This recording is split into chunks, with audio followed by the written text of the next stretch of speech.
오늘 우리에게 주시는 하나님의 말씀은 잠언 말씀입니다. 잠언 4장 10절로 19절까지의 말씀인데요.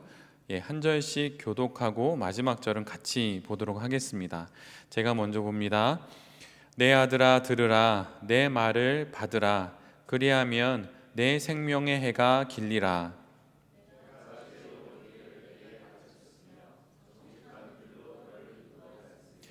다닐 때에 내 걸음이 곤고하지 아니하겠고 달려갈 때에 실족하지 아니하리라.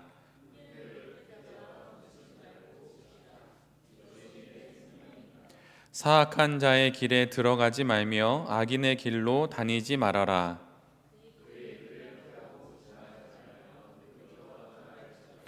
그들은 악을 행하지 못하면 자지 못하며 사람을 넘어뜨리지 못하면 잠이 오지 아니하며 의인의 길은 돋는 햇살 같아서 크게 빛나 한낮의 영광에 이르거니와 악인의 길은 어둠 같아서 그가 걸려 넘어져도 그것이 무엇인지 깨닫지 못하느니라. 아멘.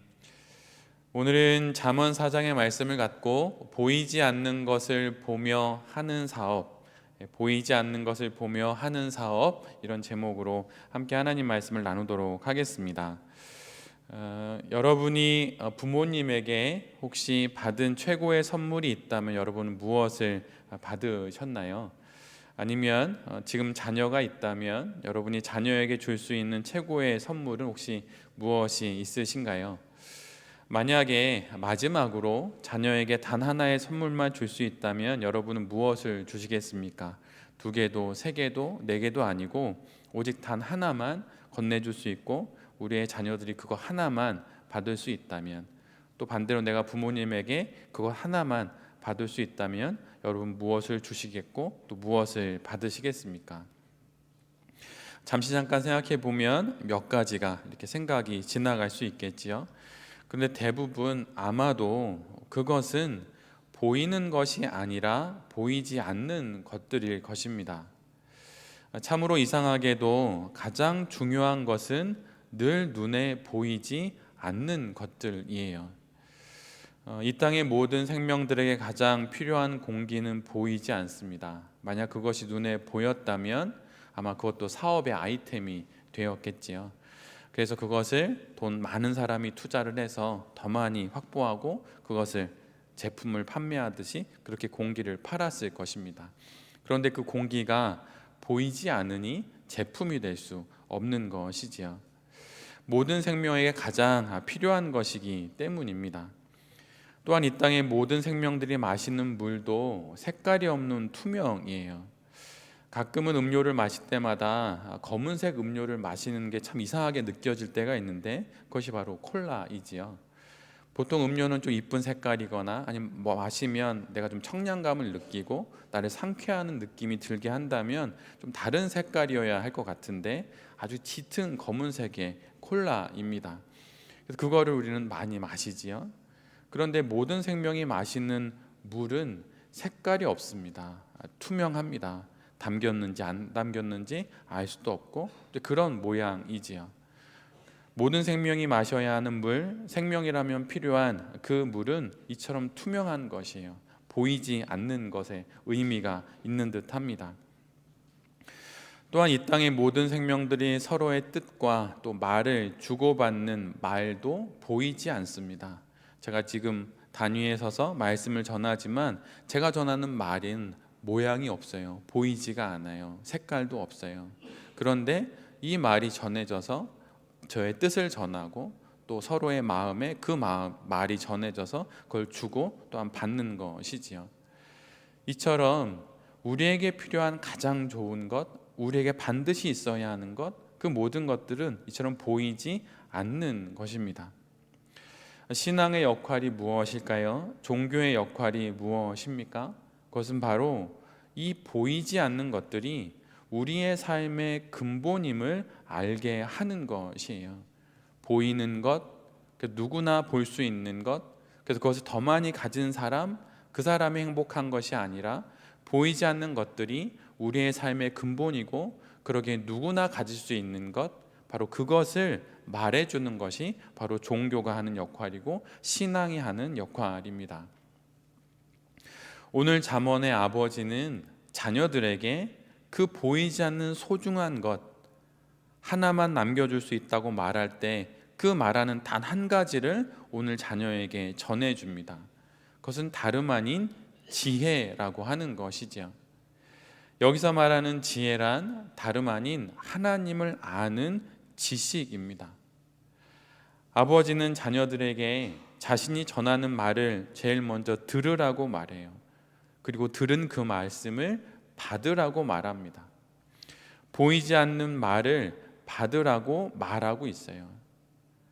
아버지가 전하는 그 말을 귀 기울여 듣고 귀 기울여 들은 그 말을 받아서 보이지 않는 말을 받아서 이 땅의 삶을 살아가야 한다고 이야기를 합니다. 한자 중에 포부라고 하는 말이 있어요. 우리가 잘 아는 것처럼 소년이여 야망을 가져라, 그 야망을 포부라고 말할 수도 있겠죠. 어떤 앞날에 대한 어떤 기대나 희망, 어떤 계획이나 어떤 큰 많은 생각들을 이런 포부라고 말할 수 있을 것입니다. 그러나 포부의 한자는 좀 그 의미가 좀 달라요.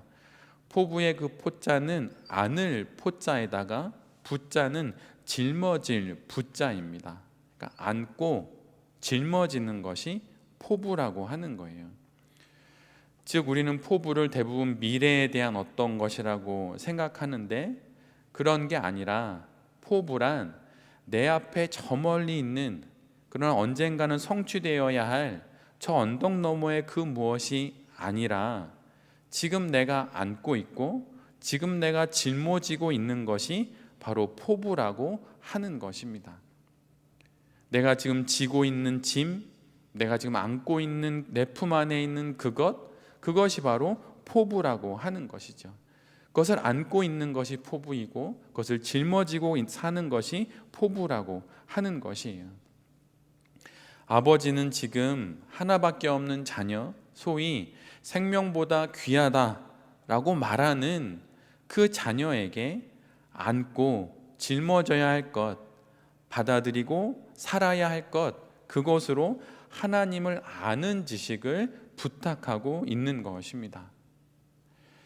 하나님을 아는 지식, 그 보이지 않는 지식이 곧 지혜로운 길을 걷게 하고 정직한 길을 선택하게 한다고 말하면서 아비가 자녀에게, 어미가 자신의 사랑하는 딸에게 이렇게 권면하고 있는 것이에요.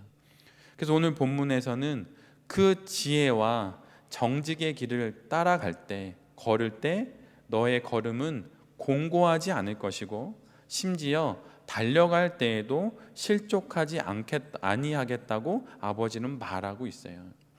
지혜가 있고 그 지혜를 품고 정직의 길을 걸어갈 수 있게 될 것이고 그렇게 걸어가는 너의 걸음은 곤고하지 않고 결코 공공하지 않고 심지어 달려갈 때 그래서 옆을 제대로 보지 못하고 뛰어갈 때도 실족하지 아니하겠다고 아버지는 말하고 있습니다.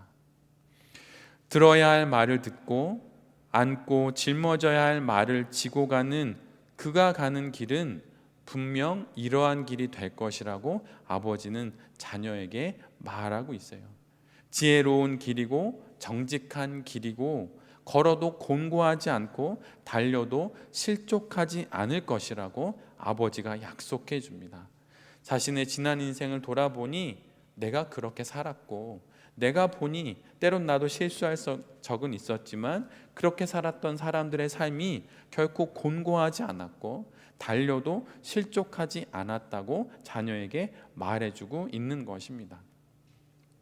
시련을 누구나 겪지만 시련 가운데서도 여전히 생명의 두 발을 걷게 될 것이고 환난의 때에도 결코 넘어지지 않는다고 말하고 있어요. 지혜가 마치 버팀목처럼 지지대처럼 받쳐주기 때문입니다. 듣고 받아들인 말씀이 결국 그 인생을 받쳐주는 말씀이 되는 것이에요. 내가 들었던 말씀, 내가 받아들였던 말씀, 내가 안고 내가 짊어졌던 그 하나님의 말씀이 결국은 나를 받쳐주는 말씀이 되었다고 지금 지혜자는 아비는 말하고 있습니다. 오늘 본문은 13절의 말씀으로 이를 증거합니다. 훈계를 굳게 잡아 놓치지 말고 지키라. 이것이 내 생명이니라. 내가 들려준 말, 너가 받아들인 그 말, 그것을 굳게 잡고 놓치지 않을 때, 그것을 지킬 때 이것이 곧 너의 생명이 될 것이라고 말하고 있어요. 훈계는 여러 곳에 있고 우리가 여러 곳에서 훈계의 말씀을 들을 수 있지만 그 훈계를 지키는 사람은 매우 소수입니다. 그러나 훈계를 지킴으로 결국 생명을 지키게 되는 것이에요. 들은 말씀을 받고 안고 짊어짐으로 결국 생명을 지키게 되는 것입니다. 생명은 다른 것으로 지키는 것이 아니에요. 들려진 말씀, 내가 품은 말씀, 내가 받아들인 말씀, 내가 짊어지고 살아본 말씀이 결국 우리의 생명을 지켜주는 것입니다. 자녀가 생명을 지킬 수 있다면, 위기의 순간 생명을 지킬 수 있는 길을 선택할 수 있다면 그것이 부모가 자녀에게 줄 수 있는 유일하고 가장 큰 선물이 아니겠습니까? 그것을 오늘 본문은 말하고 있는 것이에요. 우리 모두는 베이직 랩을 기반으로 일을 하고 제이드 사공부에서 매주 수요일마다 하나님의 말씀을 듣고 나누고 있습니다. 베이직이 무엇입니까? 기본이지요. 기본의 다른 말은 근본이고 근본의 다른 말은 뿌리가 될 것입니다. 즉 하나님의 말씀, 그 베이직을 기반으로 사업을 한다는 것은 뿌리를 하나님께 두고 사업을 하고 직장 생활을 한다는 의미예요. 하나님께 나의 뿌리를 둔다는 것은 결국 하나님의 말씀에, 하나님을 아는 지식에 뿌리를 둔다는 것입니다. 사물이나 일의 처음과 끝을 의미하는 한자 중 본말이라고 하는 한자가 있죠. 근데 언뜻 보면 매우 비슷합니다. 근데 여기서 본자는 나무 목의 아랫부분에 선을 하나 그은 형태가 본자예요. 반면에 끝 말자는 나무 목의 윗부분에 선을 하나 그은 형태입니다. 대부분의 사람들은 확연히 드러나서 보이는 나무의 윗부분, 즉 열매를 보지요. 굳이 보고 싶지 않아도 그 열매를 자연스럽게 보게 됩니다. 그리고 그것을 더 크게, 열매를 더 풍성히, 더 많이 맺는 것에 늘 관심이 있어요. 보니까 당연히 관심을 갖게 되지요. 그러나 아무리 열매를 뚫어져라 쳐다보고 열매에 관심을 둔다 하여도 결국 열매는 뿌리로부터 영양분을 받아 맺게 되는 것입니다. 만약 누군가가 정말 더 좋은 열매를 맺고 싶다면 오히려 열매를 잇고 뿌리에 먼저 관심을 기울여야 하는 것이에요. 열매에 관심을 갖고 더 크기를 바라고 더 많이 맺히기를 원한다고 해서 열매가 맺히는 것이 아닙니다. 오히려 열매는 잊어버리고 뿌리에 먼저 깊은 관심을 두고 기울이고 애를 쓸 때 그때 비로소 열매가 맺혀지게 되는 것이지요. 뿌리에 관심을 둔다고 하여 열매가 많이 맺혀지는 것이 아닙니다. 기독교인들, 기독 사업가들은 열매에 관심이 있는 사람들이 아니라 뿌리에 관심을 두는 사람들이에요. 근데 이 말씀이 이렇게 들려서는 안 됩니다. 뿌리에 관심을 둔다고 하여서 열매에 관심이 없다는 말은 아니에요. 뿌리에 관심을 둔다는 것은 결국 그 목적이 무엇입니까? 열매를 맺기 위함이에요. 뿌리에만 관심이 있다고 말을 하는 것은 순수한 것이 아닙니다. 어쩌면 구원받는 것에만 관심이 있고 구원 이후 우리가 더 길게 살아가야 하는 이 인생, 그 가운데 거두어야 하는 성화의 거룩한 열매에는 관심이 없는 사람들과 똑같은 것입니다. 말은 있고 또 행동은 없는 그런 삶을 살아가는 것이죠. 열매 없는 무화과 나무를 향해서 저주의 말씀을 하신 예수님의 말씀을 여기서는 늘 기억해야 합니다. 그러나 늘 시작은 뿌리에 있어요. 뿌리에 관심을 가져야 합니다. 이 공간을 인테리어하는 그 첫 공사의 때에 저희 돌베 교회 성도님들과 함께 이곳을 처음 방문해서 장로님과 함께 이곳을 놓고 땅 밟기 기도라고 해야 할까요? 기도를 한 적이 있습니다. 근데 그렇게 기도를 할 때 돌아가면서 기도를 하고 제가 제일 마지막 마무리 기도를 했어요. 근데 기도를 하는 가운데 제가 생각하지도 않았던 기도 문장을 하나 제가 기도를 했습니다. 그것은 무엇이었냐면, 이 강남 땅에 서울의 한복판에 돌베개 교회가 숨겨진 교회가 되게 해달라는 기도를 드렸어요. 그리고 나서 한두 해 이렇게 지났죠. 근데 최근에 제가 기도를 하면서 제가 기도의 제목이 좀 바뀌었습니다.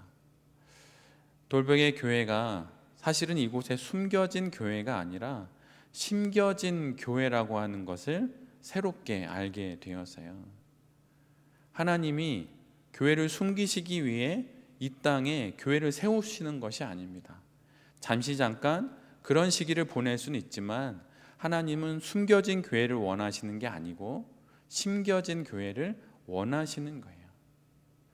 여러분이 하시는 사업도 마찬가지입니다. 단지 신앙의 이름으로 그냥 이 땅에 숨겨진 사업이 결코 아니에요. 여러분의 사업은 심겨진 사업입니다.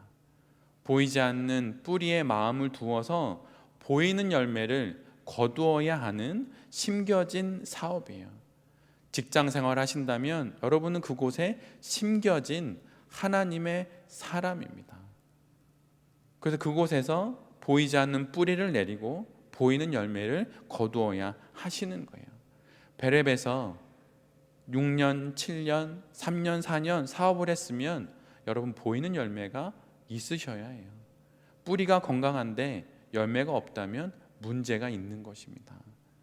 돌베 교회가 이곳에 세워진 지 올해로 6년째인데 만약 세워진 지가 처음과 지금이 만약에 인원수가 똑같으면 제게 문제가 있는 거예요.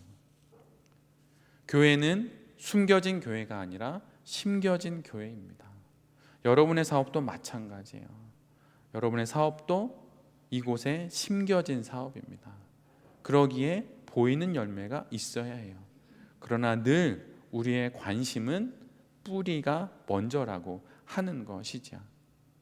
그 뿌리에 마음을 두고 길을 헤쳐나가고 삶을 살아갈 때 마침내 주님께서 우리에게 마땅히 거두어야 할 열매를 주실 것입니다.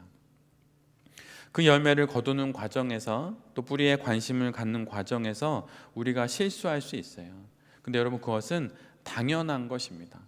그리스도인에게 있어서 거룩이란 완벽을 말하는 게 아니에요. 제가 약간 그런 성향이 있습니다. 좀 매우 완벽을 추구하는 성향이 있어요. 결혼도 프로포잘 계획서를 써서 결혼식을 했어요. 언제 누구를 만나 뭘 하고 오시는 분들 다 계획하고 아내에게 이런 그 계획서를 보여주고 이렇게 결혼할 거다라고 말을 하고 결혼을 했습니다. 저 T거든요. T입니다. 그런데 그리스도인의 거룩이란 이런 완벽을 말하는 게 아니에요. 그리스도인의 거룩이란 구별되어서 받쳐지는 인생을 사는 것입니다. 그래서 거룩을 이루어가는 과정 속에서 우리가 실수할 수 있어요. 완벽, 완전 무결, 백발백중, 정답 이런 것은 애초에 사람의 것이 아닙니다. 그런 완벽을 기하다가 결국은 거룩이 발목을 잡혀요. 거룩이란 거북한 변화를 받아들이는 거예요. 그리고 그 변화의 과정에서 내가 실수한 것을 인정하는 것입니다. 거룩을 향하는 길에 맞이하는 실수를 인정하는 것이 거룩이에요. 직장 생활에서 실수할 수 있습니다. 상사에게 아니면 나를 따라오는 팔로워에게 실수할 수 있어요. 사업적인 선택에 실수할 수 있어요. 근데 그것을 인정하는 것이 거룩입니다.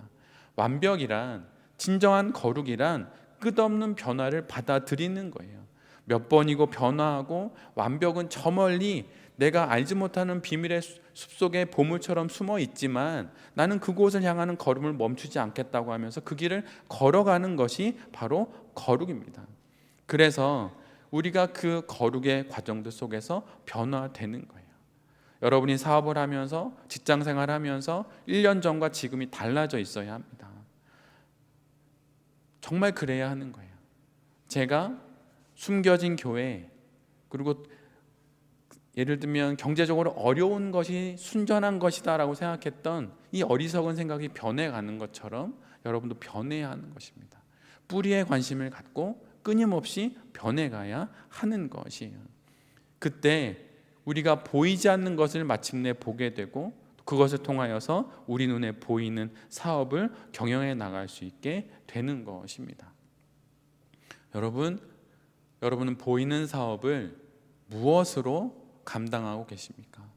여러분의 보이는 직장 생활과 수많은 직장 내 사내에서의 수많은 관계와 프로젝트와 일들을 여러분 어떻게 풀어가십니까?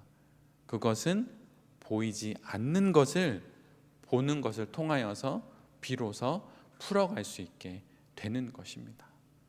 수요 점심의 이 예배가 바로 그 보이지 않는 것을 보게 되는 그 영혼의 시선을 우리 모두가 다시 한번 갖게 되는 그 시간입니다. 보이지 않는 그 뿌리, 보이지 않는 하나님, 그분을 바라봄으로 보이는 이 세상의 사업과 이 세상이 보기를 원하는 열매, 이 세상을 먹여 살리는 그 열매를 거두게 되는 여기 계신 모든 대표님들과 모든 그리스도인들이 될 수 있기를 간절히 기도드립니다. 아멘.